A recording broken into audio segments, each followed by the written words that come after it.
apa benar orang hidup ini cuman nglakoni sakdromo nglakoni karena kabeh wis ana pepesten. Saya gambarkan gini, jadi memang kalau dari tokoh-tokoh agamis seringkali kan digiring bahwa kita ini kan melakukan sesuatu, ini kan karena kalau tanpa izin Tuhan ya ini nggak bisa katanya. Nah, kalau sesuatu itu ada sang maha sutradara ya, contoh Pak Ardi tadi contohnya kan mencuri. Nah, kalau tidak diizinkan sang maha sutradara, katanya Tuhan juga nggak bisa mencuri. Ya, berarti kalau manusia itu melakukan sesuatu karena yang melakukan itu sang maha sutradara, berarti manusia seharusnya bebas dari hukuman. Loh kan cuman melaksanakan tugas. Berarti manusia seharusnya lepas dari hukuman.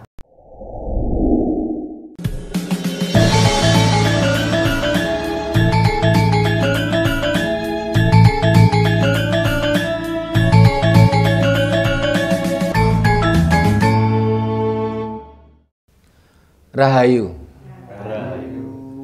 Para pemirsa Raket Prasaja TV channel yang kami hormati, kita berjumpa kembali dalam kegiatan Yayasan Raket Prasaja, Lembaga Pengkajian, Pelestarian dan Pengembangan Budaya Nusantara. Nah, para pemirsa, seringkali banyak orang bertanya-tanya. Kalau di dalam ajaran agama jelas orang melakukan sesuatu yang positif nanti dapat reward. Kalau istilah rewardnya macam-macam, setiap agama berbeda. Tapi kalau melakukan hal-hal yang negatif menurut standar agama tersebut akan mendapatkan sanksi atau mendapatkan istilahnya itu sesuatu yang kalau bahasa Islamnya itu dosa gitu ya. Kalau istilahnya setiap agama berbeda-beda. Nah, bagaimana kalau di dalam ajaran Jawa, ketika orang berbuat baik itu akan dapat apa, berbuat jelek akan berbuat apa? Nah, ini kan akan kita bahas.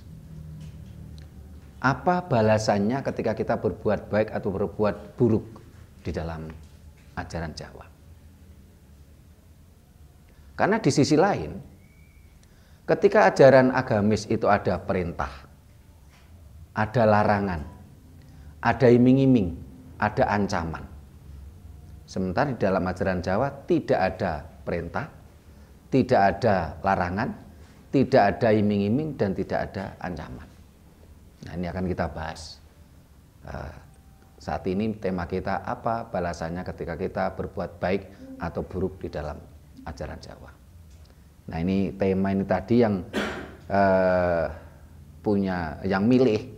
Ini kan Mbak Indah ini. Nah, ini kasih kesempatan dulu ini yang milih ini. Kok milih ini tuh motivasinya apa gitu.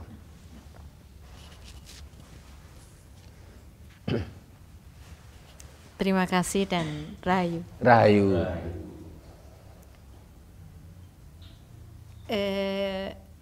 Tentang karma pala. Yeah. Saya saja baru kalau dulu ngenali yo dosa. Gitu. Yeah. Tapi setelah menikah, setelah 10 tahun setelah menikah, saya baru ada pencerahan sedikit dari suami bahwa sembarang ki ono sebab lan akibate. Kadang dijelaskan juga bahwa wong arep ngunduh karmane dhewe-dhewe. Kalau tadi kan ada timbal balik. Ya. Ini saya akan bertanya dulu. Benarkah timbal balik atau karma itu hanya kita pribadi yang apa lek ngarani ya? Yang merasakan, betul, yang menuai, sing maneni apakah hanya kita sendiri ataukah kepada keturunan kita. Yeah. Maksudnya dosa orang tua, apakah anak-anak akan ikut akibatnya, merasakan akibatnya, gitu ya? Atau bagaimana? Ya, terima kasih Mbak Indah, karena tadi Mbak Indah cerita mulai tercerahkan akan hal itu, ya. Setelah dari istilahnya mabuk dogma tercerahkan oleh suaminya. Nah ini kan para pemirsa kan juga ingin tahu bagaimana suaminya Mbak Indah, Pak Mujisuko itu memberikan pencerahan pada istrinya. Ini langsung ke Pak Mujisuko ini. Karena di budaya Jawa itu kan kondo takon, bukan tanya jawab gitu. Yeah. Hukum karma itu di dalam bahasa Jawa itu sebab dan akibat, aksi dan reaksi. Jadi setiap sebab pasti ada akibat, setiap aksi pasti ada reaksi. Itu secara universal. Jadi agama apapun, keyakinan apapun, kalau kita itu nandur keplak pasti akan cukul tabok, itu pasti. Ya. Otomatis setiap satu perbuatan pasti akan mendapat balasan satu perbuatan. Jadi Tuhan tidak akan menghukum dan tidak akan mengganjar. Karena kalau Tuhan menghukum berarti Tuhan itu maha jahat. Tapi ternyata Tuhan itu maha pengasih dan lagi maha penyayang. Jadi kalau kita mendapatkan kebiasaannya, pada umumnya orang kena karma itu karena yang kena nasib yang buruk. Padahal ya tidak. Kita mendapat kebahagiaan itu juga karma. Mendapat penderitaan juga karma. Jadi kalau kita hayati itu, manusia hidup itu berlindung kepada karmanya sendiri. Terima kasih Pak Mujisuko. Mendapat untung juga dari karmanya sendiri. Mendapat penderitaan juga dari karmanya sendiri. Cuma karma itu ada yang spontan dan ada yang jangka pendek dan ada yang jangka panjang, kemungkinan gitu. Mungkin dalam bahasa Sanskerta yang disebut Parabda karma, Kiyama karma, dan Sang Krita karma mungkin ya. Mungkin begitu, mungkin saya kurang jelas. Terima kasih Pak Mujisuko. Salah satu contoh misalnya hukum karma itu yang spontan, kita berbuat buruk sekarang, misalnya mencuri, langsung konangan, setelah itu dipukuli orang banyak, jadi berbuat saat itu mendapat karma di saat itu. Kalau jangka panjang, salah satu contoh begini, contoh yang mudah saja. Di masa mudanya kita merokok sampai, pokoknya sampai gak aturan lah. Setelah tua kita, nah itu ya memang ya dari perbuatannya sendiri, jadi jangan menyalahkan Tuhan. Terima kasih Pak Mujisuko. Saya karing itu. Cuma yang jangka panjang ini butuh wawasan yang spiritual, karena jangka panjang itu adalah berbuat sekarang terus diunduh kehidupan yang akan datang. Itu ada hubungannya dengan hukum tinimbal lahir. Mungkin bisa juga nanti berikutnya ada tema tinimbal lahir, mungkin begitu. Terima kasih Pak Mujisuko. Itu ke Mas Hadi itu. Ya.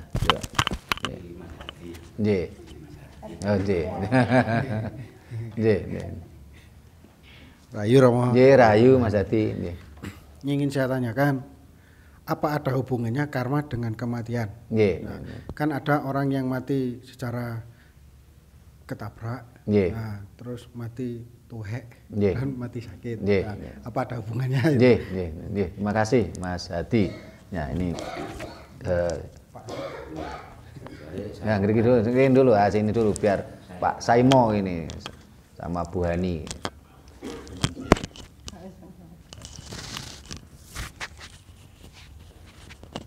Matur nuwun, rahayu. Bapak Sutrimo, ini saya sering dicurhati teman, ya teman kita. Ini aku iki kok ngene sih? Anakku iki ora Jawa mbek aku, putuku pun juga enggak Jawa mbek aku. Nah, ini apa aku kena balesan aku dhisik aku enggak Jawa mbek wong tuwa, apa aku dhisik apa melanggar nang aturane wong tuwa. Lah itu apakah ada hubungannya karma yang seperti karma seperti itu, jadi tingkah lakunya atau perbuatannya yang dulu kemudian sekarang ini dipaneni sendiri. Gitu. Terima kasih Pak Saimo. Nah cukup ini dulu nanti gantian. Nah dari Mbak Indah tadi, jadi yang ketika dalam ajaran Jawa yang ketika seseorang melakukan perbuatan baik atau buruk, ini apa balasannya atau apa imbalannya? Kalau di ranah agama tentunya kan orang diiming-imingi, kamu kalau berbuat baik nanti akan dapat pahala gitu. Kalau dalam bahasa Arabnya itu istilahnya itu ajrun. Ya. Kalau pahala itu sebenarnya bahasa Jawa kuno gitu. Sehingga yang punya pahala itu ya orang Jawa, orang Arab nggak punya pahala.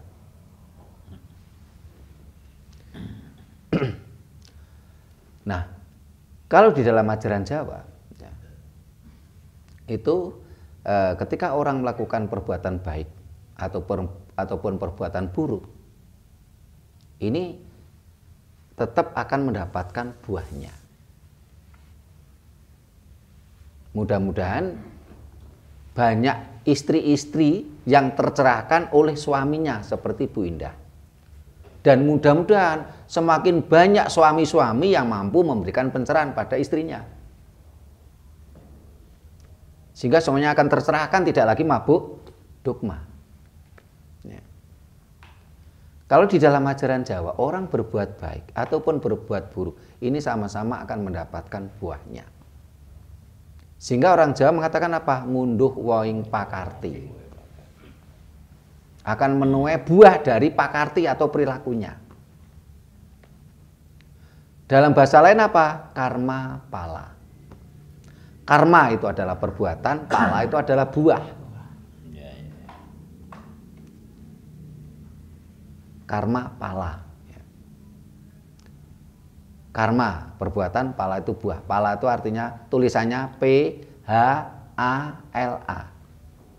Sehingga berkali-kali saya sampaikan di channel YouTube Prakat Prasojo ini, pahala itu milik orang Jawa. Orang Arab nggak punya pahala. Orang Israel nggak punya pahala. Kalau yang pernah saya baca itu orang Arab punya adrun atau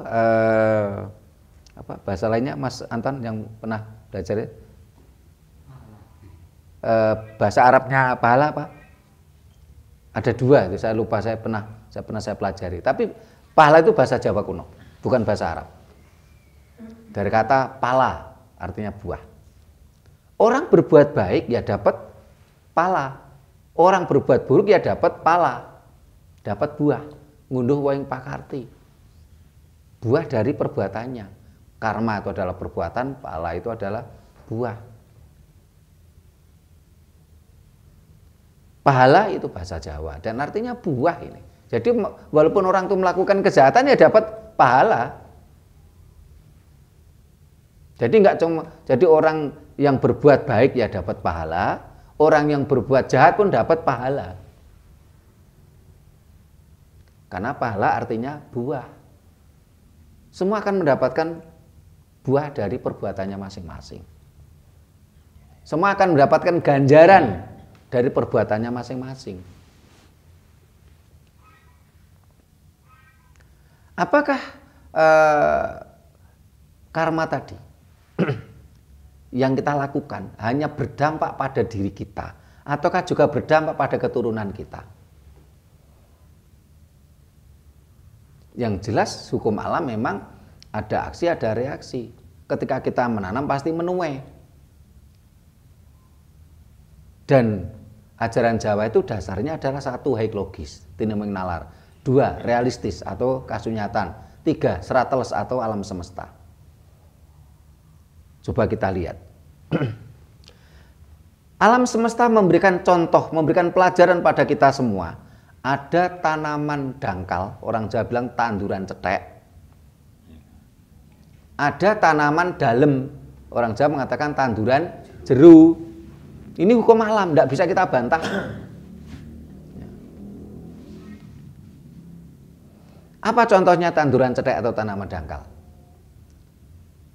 Pasti semua yang hadir di sini maupun para pemirsa pasti tahu padi.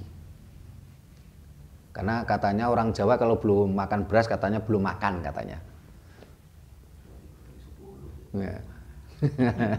Sudah habis roti goreng 10 katanya belum makan, karena belum makan nasi. Nah, coba kita lihat dan kita renungkan, sehingga kalau kita tuh lihat, kalau kita makan nasi ya, jangan cuma makan, kita renungkan. Ini kan pelajaran, itu kan ilmu. Padi ya, ini tanaman cetek. Kenapa?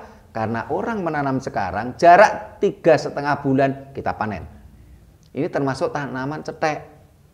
Ada lagi yang tanaman cetek lagi, yang lebih dangkal lagi, apa itu? Sayuran. Bayem, sawi, cabai, kangkung. Ini lebih cetek lagi. Ini kan ragam alam, dan ini adalah pelajaran alam, ragam perbuatan kita. Ada tanaman cetek. Maksudnya apa? Tanaman cetek tadi adalah ketika kita melakukan perbuatan baik ataupun perbuatan buruk, kita yang menanam, dalam waktu yang tidak terlalu lama kita akan menuai. Cuman menuainya tadi kalau kita bicara sawi hanya hitungan hari. Kita nanam langsung panen. Ada yang hitungan bulan seperti padi. Ada juga yang tanaman tahun. Tanaman tahun ini ada yang hanya hitungan tahun. Ada yang hitungan puluhan tahun. Ada yang hitungan ratusan tahun. Baru panen. Kalau hitungan ratusan tahun bagaimana kita menanam? Apakah kita menanam? Tidak. Yang menuai anak cucu kita. Sehingga dengan konsep ini saya yakin negara Indonesia bebas korupsi. Kalau dengan konsep ini. Kenapa? Karena orang mau korupsi tidak berani. Karena ini adalah korupsi tadi kan tanaman. Dia mengambil yang bukan miliknya. Ini tanaman. Loh, kalau pakai konsep ini, saya yakin negara Indonesia bebas korupsi. Seperti pada masa kerajaan Majapahit. Bebas korupsi.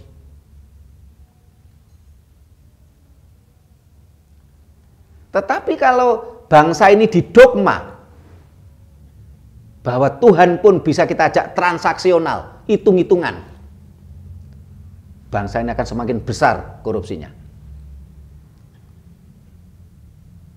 Kenapa? Ya karena kita bisa hitung-hitungan, saya korupsi sekian ratus triliun gitu ya. Ini dosa memang. Tapi nanti sebagian saya sumbangkan ke rumah-rumah agama gitu, saya sumbangkan ini, hitung-hitungan. Apalagi kalau nanti saya bawa ke sana, katanya bersih dosanya gitu. Ini ada tokoh-tokoh agama yang menggiring umatnya seperti itu. Kalau kita pergi ke sana, dosa kita bersih. Saya nggak perlu sebutkan ke sana itu kemana, tapi saya yakin pemirsa paham yang saya maksud. Banyak tokoh agama yang menipu umatnya seperti itu. Kalau kamu ingin bersih dosa, kamu harus pergi ke sana. Nggak punya duit, bagaimana? Jual sawah. Jual warisan. Itu yang punya warisan. Kalau nggak punya, korupsi. Uang korupsi katanya dibawa ke sana, Untuk biaya ke sana dosanya bersih.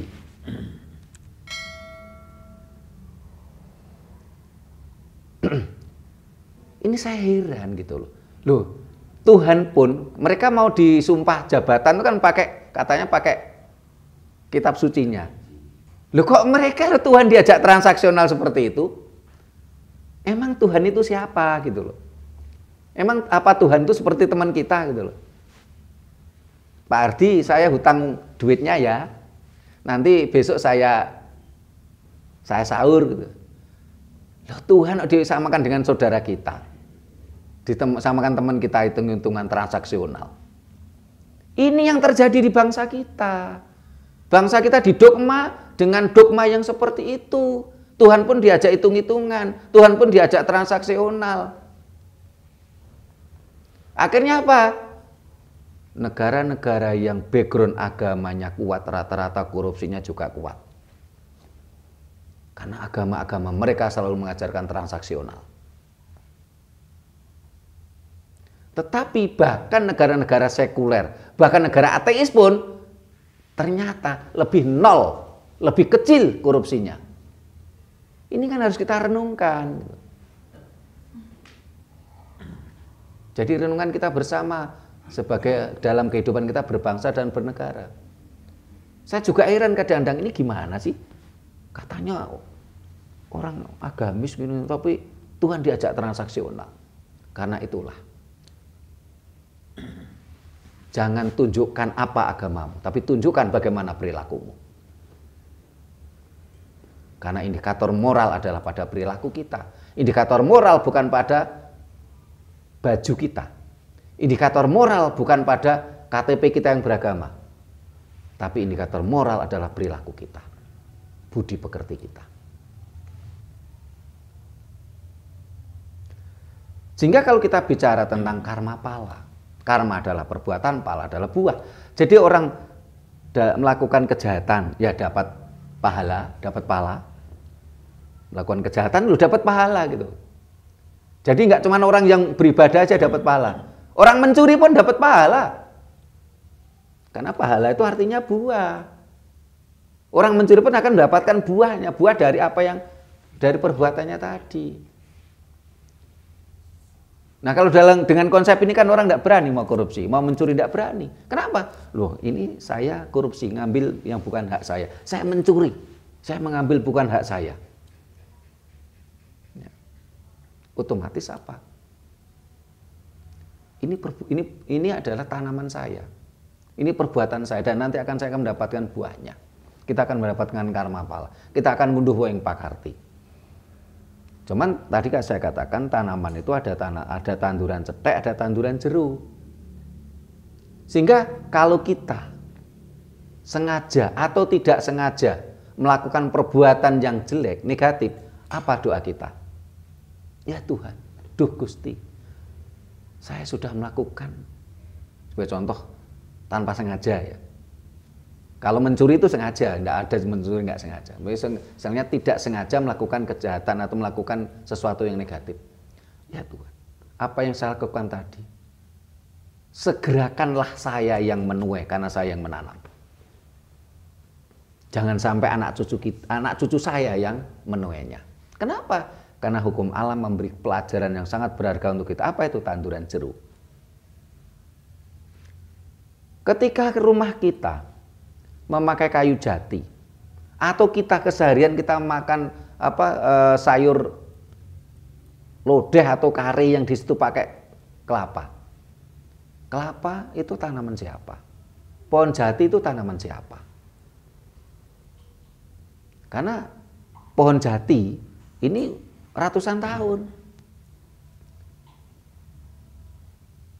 Kalau kita bicara, oh itu Pak ada jati emas yang hitungan tahunan. Satu, tadi kan sudah saya katakan karma tadi ada yang harian, ada bulanan, ada tahunan. Ini hukum alam loh. Kita nggak bisa mengelak loh. Bahkan ada tokoh agama yang luar biasa, dipuja-puja banyak orang. Karena dia banyak membunuh orang, dia matinya pun dibunuh orang loh.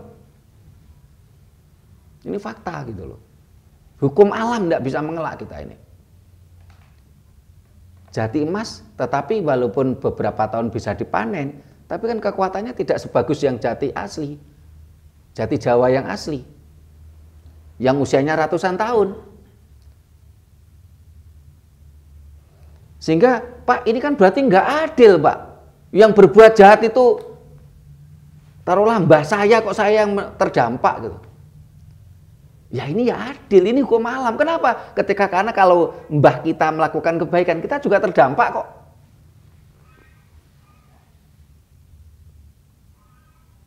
Jadi perbuatan baik ataupun perbuatan buruk sama-sama dapat pahala, dapat pala.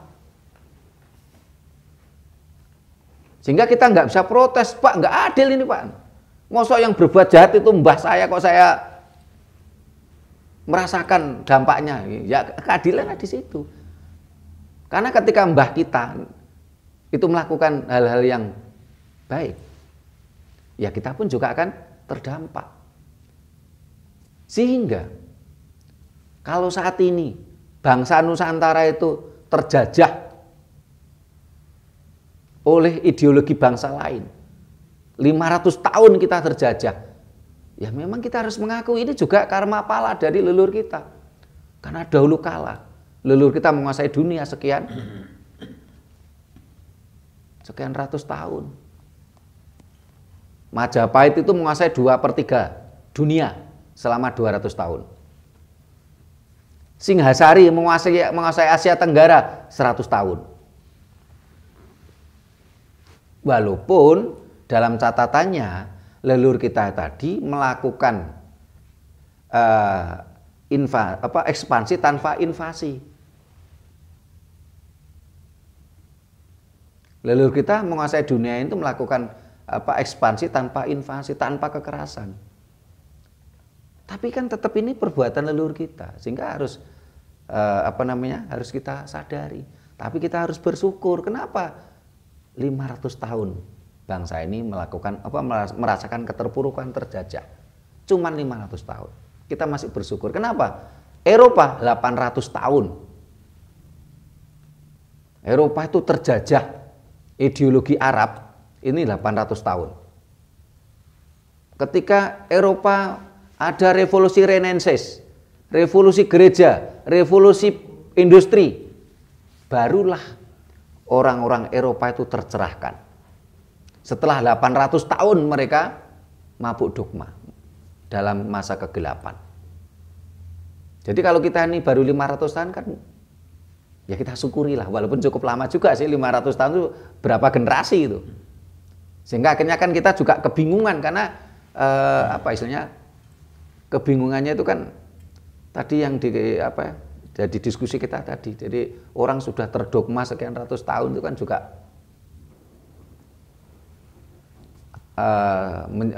menjadi mendarah daging juga. Berat juga kita memberikan pencerahan. Tapi seberat apapun kita tetap harus berjuang untuk memberikan pencerahan. Demi siapa? Ya demi leluhur kita. Demi siapa? Demi keturunan kita. Jadi di dalam ajaran Jawa, orang melakukan perbuatan baik ya dapat pahala, melakukan hal-hal negatif juga dapat pahala. Tetapi di dalam ajaran Jawa memang tidak ada perintah, tidak ada larangan, tidak ada iming-iming, tidak ada ancaman. Kenapa? Karena ajaran Jawa adalah gomo budi. Budi ini adalah hati nurani, kesadaran. Orang kalau sadar itu kan melakukan sesuatu itu kan ya dengan kesadaran, tanpa perlu diiming-imingi, tanpa perlu ditakut-takuti, tanpa perlu diperintah gitu. Kalau orang melakukan sesuatu masih bergantung pada perintah, larangan, iming-iming, ancaman, ya kita belum dewasa. Kita masih seperti anak kecil. Sementara ajaran Dayo kan rata-rata seperti itu gitu loh. Masih ada perintah, larangan, iming-iming, ancaman. Ini kan seperti anak kecil. Ayo mandi, ayo nanti saya belikan permen. Masih ada iming-iming gitu loh. Ayo mandi, kalau nggak mandi nanti kamu digigit nyamuk. Masih ada ancaman. Kan seperti anak kecil. Sementara tingkat spiritual orang-orang Jawa dulu, leluhur kita, ini sangat tinggi. Mereka melakukan sesuatu itu dengan kesadaran penuh. Ini yang disebut karma pala. Karma adalah perbuatan, pala adalah buah. Ngunduh yang pakarti. Coba dengan konsep ini, saya yakin negara ini minim korupsi. Tidak ada korupsi. Kenapa? Itu tadi, tanaman. Bahkan diceritakan di Serat Kuntara Manawa pada masa Majapahit. Ya. Dan menurut beberapa cerita teman ini, hukum Majapahit ini masih dilakukan di Dayak sana, di Kalimantan. Jadi kalau kita melakukan atau mencuri atau korupsi pada sesuatu milik orang lain, milik negara, nanti kalau ketangkap kita harus mengembalikan plus dengan plus-plus-plusnya. Saya kasih contoh begini. Ini sebagai contoh laptopnya Pak Saimo. Ini dicuri Pak Hardi, ini contohnya ini.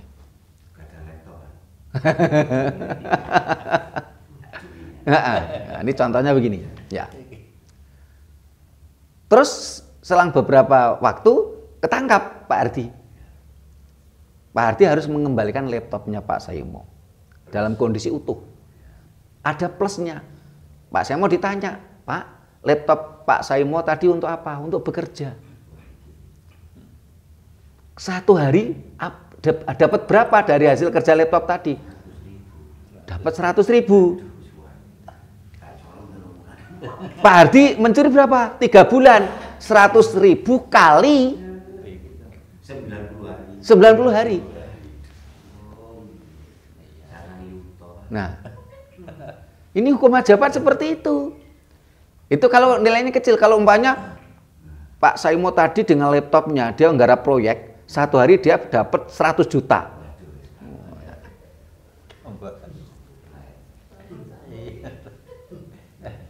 Sehingga dengan cara ini tidak ada orang mencuri, tidak ada orang korupsi. Ini hukum Majapahit tercatat di Serat Kuntara Manawa. Sehingga pada masa Majapahit itu negara kertagama. Negara makmur, semua berjalan sesuai aturannya. Negara, ya negara, kerta, makmur, gama itu aturan.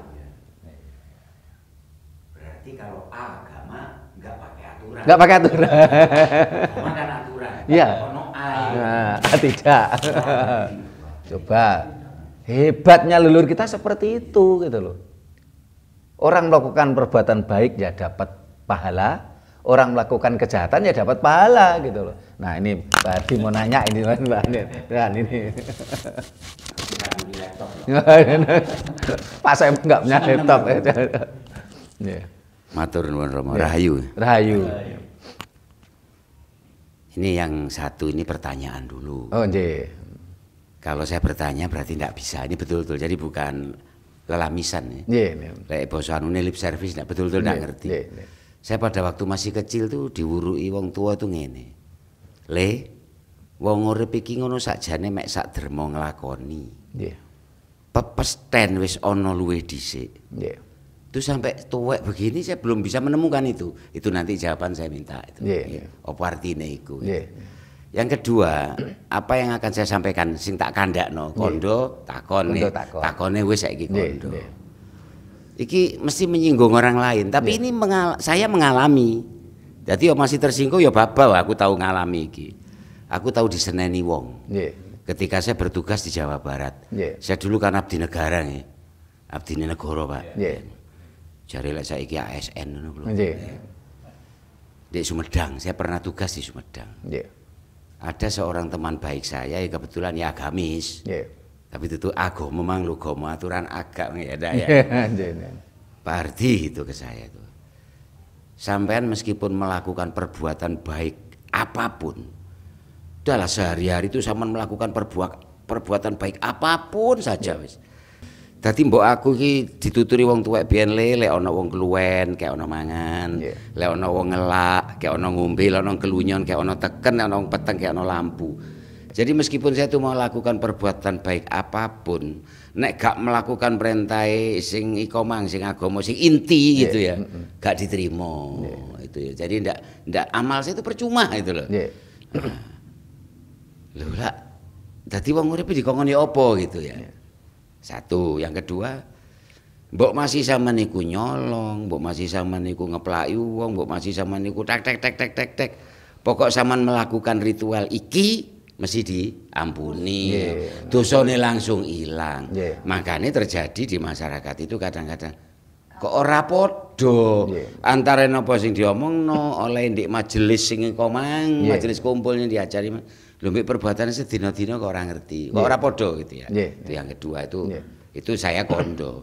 Lah kondo yang ketiga itu ya wong tua tetap aja ya. Saya semakin sering ke tempat seperti ini semakin tertarik hati saya karena ini ajaran leluhur itu. Ajaran luhur pitutur sing luhur. Biar ono apa kata-kata dari orang tua. Ojo sok nuding kancane. Lek nuding kancane drijimu situk nang ngarep sing telu balik nang awakmu dhewe kan gitu ya. Itu mungkin ada hubungannya dengan iya lah. Kok nyolong laptop lah. Padahal sing nyolong aku 3 kali lipat kan iki telu balik nang ya. Wis kena denda sakmono kae. Jadi itu. Jadi ada hubungannya dengan yang panjenengan sampaikan bahwa wong uripku ngundhuwa ing pakarti. Lah pakarti ku ya ngono ku mang udah dijelaskan ndak saya baleni sebab nanti baleni ini gak semateng yang diberikan. Terus yang nomor 3 tadi itu ya yang nomor 4 yang mau saya sampaikan kadang-kadang ono sing cerita hukum karma iki gak ono. Di dunia iku ono seperti itu. Apa hukum karma dalilmu apa? Engko kon perbuatan di dunia kene iki engko mek dicateti tok. Lah engko nang dalam kono kon ditarap iku. Tanganmu ngomong, kupingmu ngomong. Ya. Ya wedi anakku sing cilik langsung gak iso turu ya. Perkara jare engko lek ndek kono ku dipanggang sing disetrika. Betul. Ini anak saya kecil. Ya, gak iso turu wedi. Diceritani ngono mangon. Ya. Ini jadi makanya akhirnya saya tertarik. Kula tertarik datang ajaran kawruh Jawa niki, kawruh Jawa niki karena gak ono ancaman ngono ku Mang. Gak ono iming-iming, gak ono amang-amang. Terus gak ono apa? Janji. Kok nek berbuat baik tak janjani swarga misalkan. Nah, itu kan iming-iming tuh. Lah iming-iming ya. Enggak ono amang-amang. Jadi ajaran Jawa itu tidak ada perintah. Ya, enggak ono perintah. Tidak ada larangan. Tidak ada iming-iming, tidak ada ancaman. Jadi semua berlaku karena kesadaran. Karena kesadaran. Sing diarani eling nggih. Eling sadar. Eling sadar. Nah, menika nun sewu. Jadi itu sesuatu yang terjadi saat ini. Memang kita kadang-kadang harus menutupi harus apa loh. Lah iki terjadi. Kita nggak akan ngerti kalau nggak diomongno gitu. Kan di batin tok kan nggak iso Pak seperti ini. Saya pikir kita sependapat ya. Memang apapun ada risikonya buah. Sing diarani pala Aku nyolong ya oleh buah. Aku berbuat baik ya oleh buah. Begitu juga saya ngomong. Aku ngomong apik ya oleh pala, ngomong elek ya oleh pala gitu. Tapi karena kita sadar, kita tahu. Ketika saya bicara begini akibatnya apa itu tahu gitu. Tapi yang saya sampaikan adalah yang nyata. Saya tidak mau buat-buat karena ini memang ini masalahnya bukan hanya saya kira. Terima kasih Pak Ardi. Pertanyaan kula yang pertama tadi. Jadi wong urip iku sak temenane mek sak derma nglakoni. Pepesten wis ana luwih dhisik ini betul-betul saya mohon penjelasan. Terima kasih. Nuwun rahayu. Rahayu. Nah, Mas Didik silakan. Enggak apa-apa tanya, katanya ada pertanyaan. Mas Didik. Belum. Mas Anton silakan.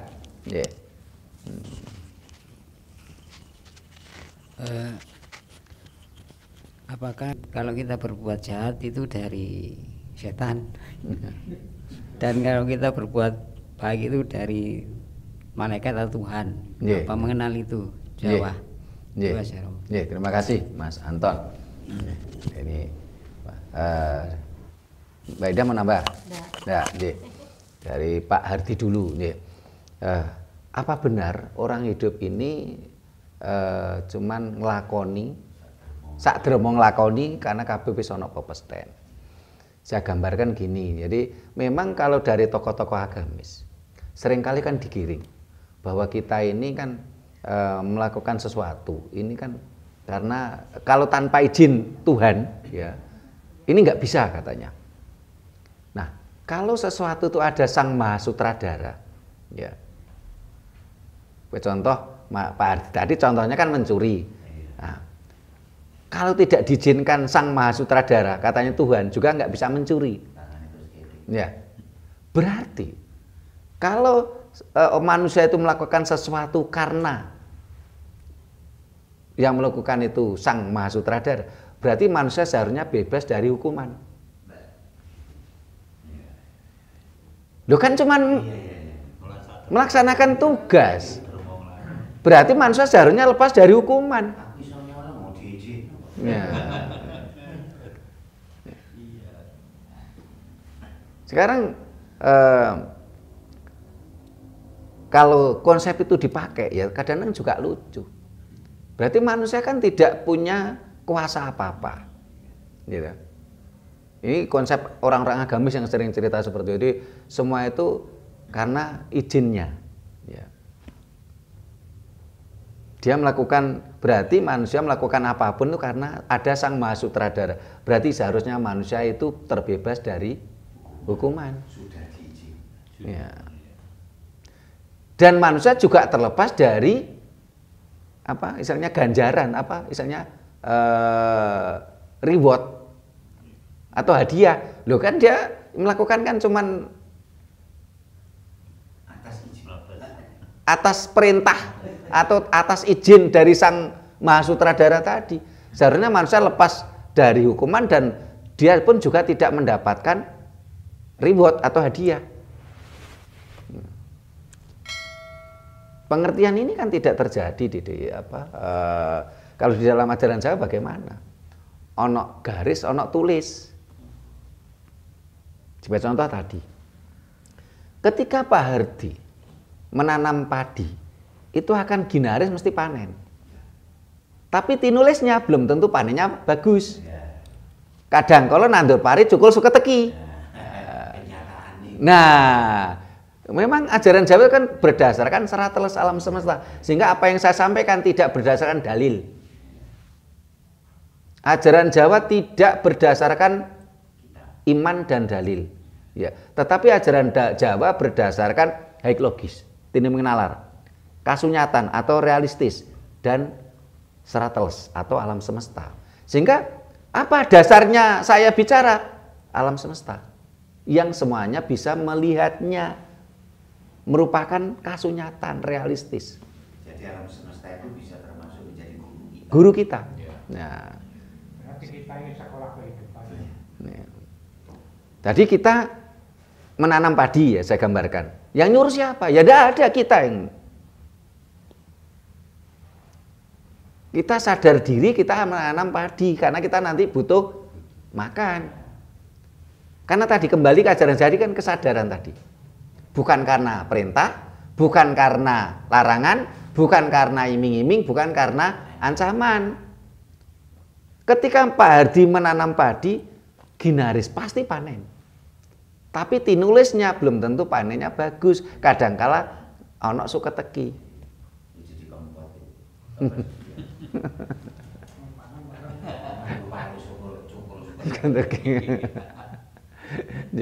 Sampai sini udah paham ya Pak Hardi ya. Nah, tadi ya saya mau ngelakoni pepesen tadi itu ya. Itu pepesen tadi kan ginaris. Tapi menuju ginaris tadi kan ada tinulis. Ono garis, ono tulis. Tulis itu kan proses. Jadi ini saya sering ingin menerangkan tapi nggak ngerti. Sehingga saya nggak berani, makanya harus ngerti dulu. Ya, jadi oh iya, nun sewu ya. Saya bertanya ini sangat penting. Saya pikir bukan hanya saya kok. Sebab ketika mendengar kata-kata seperti ini, yo kepingin nerangno. Tapi sing tak terangno boleh aku deh gak ngerti kan itu. Makanya mau gak ngerti itu pun juga gak salah. Wong ini urung ngerti ya. Tapi ketika orang gak ngerti gak gelem belajar lah, aku baru salah. Ya, karena apa? Saya ini ojo sampai disebut kalau wis tuwek iku tua-tuas berabas kakan beras apa kakan ampas. Nggih. Lah iso dadi tuwa iku sing iso nuwoni barang sing nom itu. Itu. Jadi saya gak kepingin tuwek gak iso ditakoni apa-apa boleh karo. Mbah, iki apa sih Mbah sing artine ngene iki? Aduh karo, aduh kok wong tuwek konyol ya. Lek gelem belajar ngene. Aku kadung wis tuwek tapi gak ada kata terlambat. Kita belajar tuh usia. Selagi saya masih bernapas, saya kepingin belajar itu. Jadi apa ginaris tapi ono tinulis nggih. Tinulis lan ginaris gitu. Jadi itu apa juga termasuk di dalam ajaran. Ini semuanya saya dengar tapi gak ngerti. Tinulis tanpa papan, yang gumantung tanpa centelan. Kata-kata ini sering saya dengar, tapi belum saya mengerti maknanya gitu. Iki sekalian gitu karena karma pala tadi itu saya yakin ada hubungannya. Bapak ngurip mang ngunduh yang pakarti, sapa sing temen mesti ketemu, sapa sing ngalah luhur wekasane dan sebagainya nggih. Matur nuwun niki nyambung nih. Nggih, terima kasih Pak Ardi. Jadi kalau tadi intinya yang ditanyakan Pak Ardi kan ono tulis tanpa papan. Gumantung tanpa cendel. Jadi ono tulis tanpa papan, ya. Karena ada tulis ini kan alam semesta tadi, kenyataan tadi. Kalau garis kan pepesan tadi. Orang nandur padi pasti panen padi. Tapi tinulisnya gak mesti. Tapi tetap panen. Orang menanam padi pasti panen padi, tidak mungkin nanam padi panen semangka. Tapi karena kadangkala ada wereng, ada hama, ada suka teki, sehingga kalau kita ini rajin, ya, terus berbuat baik, kita mengambil apa, misalnya nilai-nilai negatif untuk kita bersihkan, gambaran hama kita bersihkan, gambaran suka teki kita bersihkan, ya tentunya kita akan mendapatkan hasil yang maksimal. Akan tinulis hasil yang maksimal. Tapi kalau kita nih males, pokoknya nanem gitu ya. Ini saya pernah mendapatkan pertanyaan.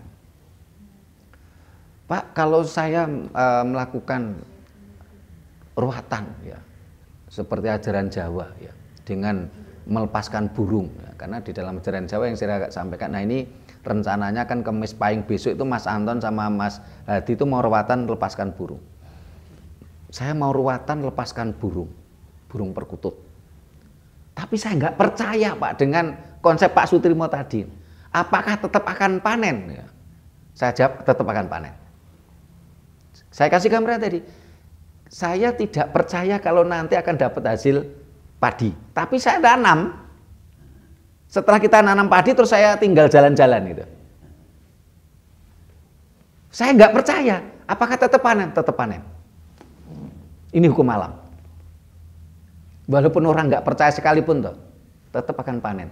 Tetapi karena tadi nggak percaya sehingga tidak dirawat, ya panennya nggak sempurna, nggak maksimal, nggak dirumat gitu loh. Sehingga ini ada yang tanya seperti itu. Jadi karena pada waktu itu saya dimintai tolong saudara kita ada orang di Gunung Kawi.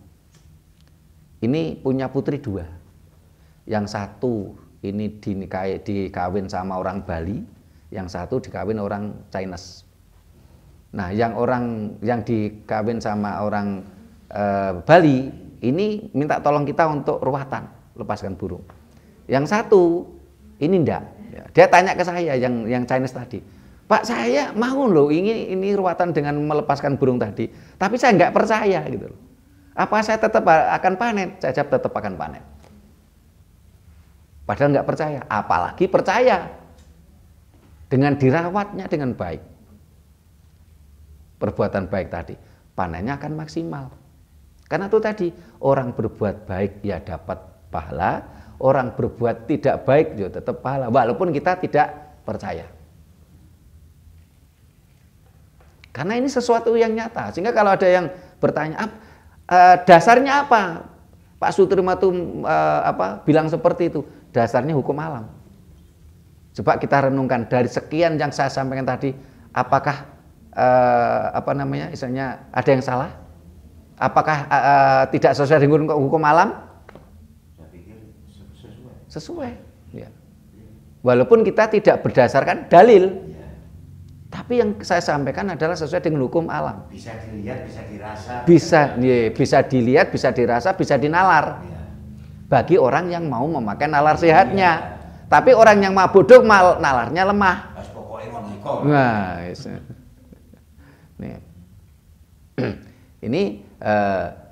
ini yang harus kita sadari gitu, dengan kesadaran tadi. Sehingga ajaran Jawa tanpa perintah, tanpa larangan, tanpa iming-iming, tanpa ancaman. Kita harus terus mempelajari hukum alam, walaupun itu tulis tanpa papan kasunyatan. Tulis tanpa papan ning kasunyatan, inilah hukum alam. Nah. Gumantung tanpa centelan, karena itu kita renungan dalam nalar kita. Iya. Ini kan gumantung tanpa centelan itu.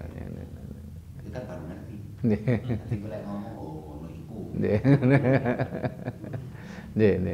Nah, ada lagi yang ditanyakan ini Bu, sebelum ditutup ini. Saya hubungkan. Nah, coba Mas Pak Ardi lagi. Nggih, monggo. Kebetulan Bapak Sutrimo nggih. Saya ini aktif dalam seni dan budaya. Nggih. Wong iku biasa lek seni itu kan mek ditonton. Nggih. Ya, padahal asline seni itu kan mestine kena nggo tuntunan pisan. Yeah. Terus yang ping telune itu yang saya betul-betul belum paham itu seni yang untuk ritual. Iki nggak saya bicarakan dulu karena ini ranah saya belum, masih jauh. Tapi tontonan sing nggo tuntunan ini. Senajan tontonan kalau ada isinya, jadi tontonan ini kan maton. Dulu saya memang orang dari Departemen Penerangan gitu. Jadi saya setiap memberikan arahan pada pertunjukan itu ono pesan moral lho rek gitu. Ini yang ilmu keseharian dalam pemerintahan. Saya dulu dapat misi seperti itu dari negara. Jadi ketika saya membina sebuah grup seni, ketika mereka akan tampil itu ndak bisa langsung tampil ngono. Itu harus ada campur tangannya orang Departemen Penerangan dalam memberikan arahan pada saat si grup ini mau tampil. Kamu mau tampil apa? Ceritanya apa? Ini. Lek iso tolong yo ono pesan moral sing kanggo negara. Ya, itu dulu begitu. Nah, tontonan yang saya bina hari ini pun yang namanya Ludruk, wayang orang, ketoprak, saya kebetulan sutradaranya di situ dan saya pemain. Jadi saya bukan sutradara tok loh. Bukan nulis naskah tok, tapi saya ini pemainnya juga gitu. Lek tontonan emang ono isine piwulang ini kemang lho lah enak gitu ya. Jadi tontonan itu punya nilai gitu. Gak sekedar mek koyo ya maaf ya. Bukan mendiskreditkan tontonan, kan ono hiburan sing isine wong delok mek seneng iku roke cekak. Ngono ono sing ngono iku ya. Senenge sing didelok apane? Cekake. Nah gitu. Tapi kalau Ludruk dan sebagainya memang ada pesan moral lah. Si sutradara, si pembuat cerita ini lek gak duwe ngelmu ngene iki. Gak duwe kawruh ngene iki. Sing kate disampaikno nopo? Nah, makanya dengan adanya Wungon atau Sarasen seperti ini, pertemuan seperti ini ada yang membimbing. Kita ini bisa terarah gitu. Jadi kalau kita datang ke sini ini kan sinau nggih. Sinau gitu. Saya juga sinau. Umur wis kepala 6 punjule 5 tapi aku sik sinau gitu. Ya mudah-mudahan generasi yang di bawah saya sing umur 30 gelem nyinau. Sehingga nanti lek wis tuwa saku ngene ngilmune wis kebek kabeh wis cukup itu. Jadi itu ya sehubungan dengan tontonan yang harusnya jadi tuntunan. Sudah masanya. Sebab nanti jangan sampai kita hanya kalah dengan yang namanya import tadi. Sing kono malah luwih dipercaya. Drama yang ngono lho. Jadi saya kadang-kadang memberikan kepada anak-anak muda itu, lho sing disenengi kok malah drama Korea. Iki ora mendiskreditkan negara ndak. Tapi ceritanya awake dhewe kaya misalkan di Ketoprak ono apa cerita Aryo Penangsang, cerita Joko Tingkir, Angling Dar, malah asing. Tokoh-tokoh yang ngono Gatotkaca nggak ngerti, Superman ngerti, Batman, Robin malah ngerti gitu ya. Nah di sini jadi prihatin kita. Lagi kok jati dirine bangsa iki nang ndi. Itu jadi makanya saya perlu seperti ini dengan teman-teman semua. Saya yakin sepakat ini adalah sinau gitu ya. Nun sewu nek ngaji basa apa ngaji? Ngaji basa Jawa. Lah kan basa Jawa. Jadi ini kan termasuk basa ngaji rasa juga. Ngaji ilmu juga gitu kan. Jadi gak salah lah aku ngomong ngaji nggih. Ngaji itu kan berarti bukan ngene kok lho ya kan, bukan hanya itu tok. Di salah satu video kita ada judulnya Adakah Guru Ngaji di Indonesia? Jawabnya tidak. Nah, nggih. Jadi ngaji iki basa Jawa nggih. Jadi aku tetap menggunakan bahasa Jawa. Nggih menika tambahan kula. Jadi pesan moral. Jadi ketika saya orang seni, saya pelaku seni, apa yang ingin saya sampaikan kepada masyarakat, meskipun itu hiburan, sing ono pesen morale. Ya, dadi gak tambah ngerusak, gak teko arek cilik nonton ludruk terus kepengaruh malah dadi uraan, itu bukan yang saya harapkan. Nek iso tiruan tokoh-tokoh sing ono kono, sapa sing salah mesti seleh. Ludruk iki kan pasti ya, lek karma pala langsung yo. Karena mek sewengi tok lek berbuat elek lek ngenteni wulan ngarep lho berarti agak buyar-buyar ludruke ya. Dadi umpamane critane Sakera, critane Sarip, critane Sogol. Bengi iku berbuat salah ya bengi iku kena karma. Dadi donya disingkat gitu lho ceritane. Ya matur nuwun. Terima kasih Pak Hardi. Memang bangsa ini tidak lagi merdeka jiwa raga dalam segala lini kehidupan kita, termasuk seni hiburan. Seni hiburan kita juga terjajah oleh seni hiburan lain. Bahkan seni hiburan tadi cenderung kesenian kita. Ini kita mulai dari seni hiburan, seni tuntunan, seni ritual, semuanya terjajah kita. Ini yang kita menjadi prihatin. Anak-anak kita tidak lagi tahu siapa itu Aryo Penangsang, tidak lagi tahu siapa itu Putri Tunjung Biru. Tidak tahu lagi cerita tentang Si Pait Lidah. Tidak tahu lagi siapa Hang Tuah. Kesenian kita terjajah. Dan karena terjajahnya kesenian tadi juga hancurnya moral bangsa ini. Kenapa? Karena banyak tontonan-tontonan di televisi. Ini yang menghancurkan moral bangsa kita.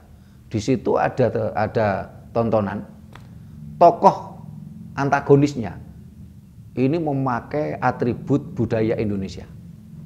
Pakai blangkon, ada padupan, ada keris, ya. Ini tokoh antagonisnya. Terus tokoh protagonisnya pasti dari Arab. Ini kan menghancurkan moral bangsa kita. Ya. Ya. Ini penghancuran. Ya. Dan yang menghancurkan moral bangsa ini ya malah pemegang kebijakan sendiri, pemerintah kita sendiri. Sehingga bahkan termasuk bicara anggaran. Anggaran untuk membesarkan ajaran Dayo ini bertriliun-triliun. Sementara anggaran untuk seni, untuk budaya, untuk tradisi Nusantara bisa dikatakan tidak ada.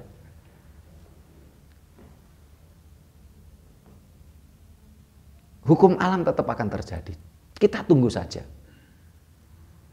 Karena sesuatu yang diajarkan berlebihan dengan cara menghina orang lain, menghancurkan orang lain, pastilah tetap nanti akan menuai pahalanya, menuai buahnya.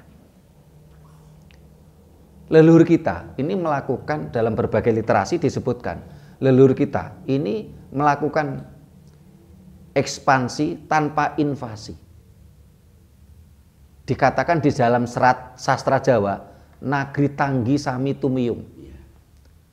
Nagri Tanggi Sami Tumiyung. Ini berarti kayungsun saka perbuatan baik leluhur kita. Nagri Tanggi Sami Tumiyung. Berarti apa? Ini ekspansi tanpa invasi. Menang tanpa ngasorake. Menang tanpa ngasorake. Ini saja.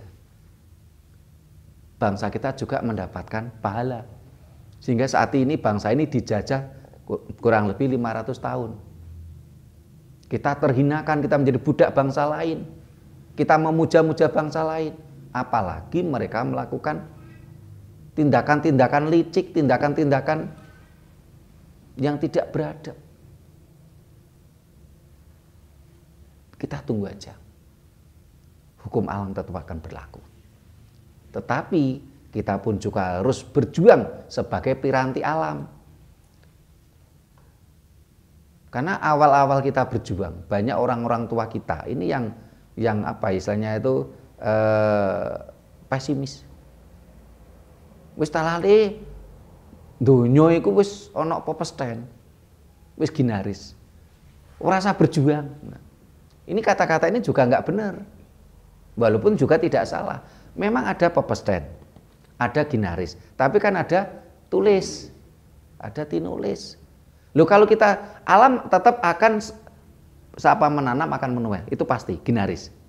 Tetapi kalau kita semua sebagai generasi bangsa ini tidak mau menjadi piranti alam, ya tentunya akan semakin panjang rentang waktunya. Walaupun namanya perjuangan pasti ada resiko. Yang mulai di resiko mulai diancam, resiko mau di apa istilahnya yang dibully, dikata-katai kotor, dimaki-maki, itu udah biasa. Kenapa? Karena kita mencoba memberikan pencerahan. Dan pencerahan ini tentunya akan mengancam orang-orang yang selama ini mendapatkan keuntungan dari bangsa ini yang sedang mabuk dogma. Ya. Ini mungkin untuk penutup. Oh iya, silakan Pak Ardi. Masih ada hubungannya dengan karma pala. Iya. Tetap aja ketika saya mendapat ajaran, le atasnya rugi donya, ora dadi apa le. Tapi lek sampai rugi akhirat bakal ciloko. Ya ini kan karma pala juga. Yeah. Lek rugi donya aku ngerti. Misalkan kancane sekolah gak iso sekolah, rugi donya. Yeah. Kancane sugih kene kok pancet kere ya iku ya rugi donya ya. Yeah. Kancane wis panen tebu kene gak duwe panenan wong anyene ora nandur ya. Yeah. Rugi donya. Yeah. Yeah. Tapi sing aku gak ngerti kan rugi akhirat. Yeah. Sing ya apa gitu. Yeah. Lek iki karma pala lho nun sewu itu. Yeah. Terima kasih Pak Ardi. Kata akhirat ini bukan bahasa Jawa, ini bahasa Arab, sehingga saya tidak mau membahas itu. Ya, tetapi Jawa mengenalnya adalah tanaman cetek, tanaman sedeng, tanaman jeru, jangka panjang. Saya tidak mau bicara akhirat, itu bukan ajaran kita. Nanti kalau bicara takut salah, ya itu bukan ranah kita. Sehingga kita berharap, ya, ayo kita berjuang, jadikan bangsa ini bermoral. Jadikan bangsa ini berbudi pekerti yang baik. Jangan jadikan bangsa ini berakhlak. Kenapa? Apakah akhlak itu salah? Tidak, saya tidak menyalahkan akhlak. Tapi akhlak adalah standarisasi moral menurut agama tertentu. Bukan standarisasi moral secara universal. Sehingga lebih baik jadikan bangsa ini bermoral, jadikan bangsa ini berbudi pekerti yang halus. Ini standarisasi moral yang universal. Dan ini bahasa kita, bahasa leluhur kita. Sehingga di bahasa lain, saya mengatakan jadikan bangsa ini Bhinneka Tunggal Ika, bukan pluralisme. Karena itu adalah akar budaya leluhur kita. Jangan cabut bangsa ini dari akar budayanya. Saya tidak menyalahkan pluralisme, saya tidak menyalahkan akhlak. Tetapi akhlak adalah standarisasi moral menurut agama tertentu, tidak universal. Berakhlak menurut standar agama tadi belum tentu dianggap berakhlak menurut agama lain. Ya. Sehingga jadikanlah bangsa ini bermoral. Sehingga dulu ada pendidikan moral Pancasila. Ya. Ini yang harus kita sadari, bahwasanya kita semua akan apapun perbuatan kita akan kita dapatkan buahnya, ngunduh wong pakarti, karma pala. Dengan konsep yang kita ceritakan tadi, yang kita sampaikan tadi, saya yakin bangsa ini bebas dari korupsi. Tapi kalau bangsa ini masih mabuk dogma dan diajarkan di situ transaksional, bangsa ini akan semakin terpuruk. Kenapa? Karena dengan Tuhan pun mereka ajak transaksional. Nah, para pemirsa yang saya hormati, demikian tadi bahasan kita tentang perbuatan apa balasannya perbuatan baik dan buruk dalam ajaran Jawa adalah karma pala. Karma perbuatan, pala adalah buah, ngunduh wong pakarti. Kita cukupkan sampai di sini dulu. Bila mana ada kata-kata kami yang kurang berkenan, tata krama kami yang kurang memadai, kami mohon maaf. Terima kasih, sampai jumpa di kegiatan kita lainnya. Rahayu. Rahayu.